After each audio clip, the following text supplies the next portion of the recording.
This is very exciting. Mitch, thanks for having us at Paisley Park. Okay, the beautiful collection, and look at these shoes.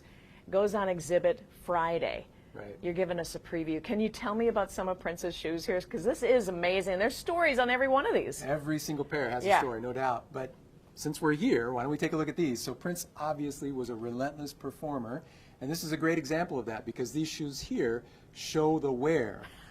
And you'll notice that the fabric has actually been burned off the shoe in some cases, and that's because there would be friction burn that would occur between those shoes and the stage. Doing the splits doing the and splits, doing the on his spinning toes. around. Yeah. I mean, that's who Prince was, and so when they were on tour, knowing that he had to do it again the next night, they would sometimes just repair them a little bit, color them in with a Sharpie. Seriously. To, you know, mask the damage. They don't look so comfortable. Of course, I'm not one to wear heels like that. Sure. But tell me about the comfort. Were they comfortable for him? So in speaking with his designers, they would say they were comfortable because they're custom-made shoes. Yeah. They're built specifically for Prince's foot. And then not only were there heeled shoes, but he also had boots. And here we are, some furry boots here.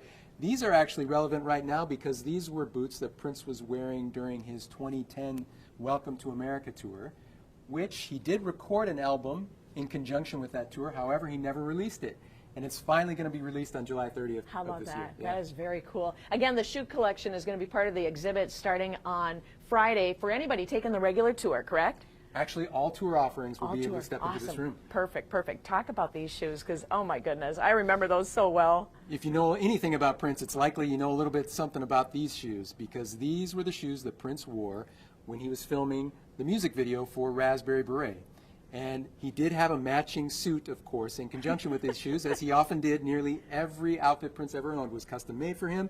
So that outfit was sky blue with these hand-painted white clouds as well. Yeah, and really quick before we wrap it up here on this section, the Batman shoes. The He's got a Batman. number of those. So another important era for Prince, he recorded and wrote the soundtrack for the 1989 film Batman, which actually gave him one of his #1 hits, Bat Dance. But you can tell these shoes were a part of that era because of that Batman logo on the toe. And really quick before we wrap this up, the cases. These are guitar cases and speakers and amplifiers. Definitely. So we knew that these shoes were an extension of Prince's artistic expression. We wanted to be able to marry that with some other important things that were at Prince's core, just like his guitars or pianos. So this allowed us an opportunity to do that. Our in-house designer, Brandon Eisenschenk, really came up with a creative idea by which to execute it all. That is, and over 300, but you're telling me that's just a drop in the bucket, a fraction of what's in the collection, and That's just a fraction of amazing. what Prince owned over his life. That's cool. Okay, we'll show you more coming up from Paisley Park this morning on KARE 11 Saturday.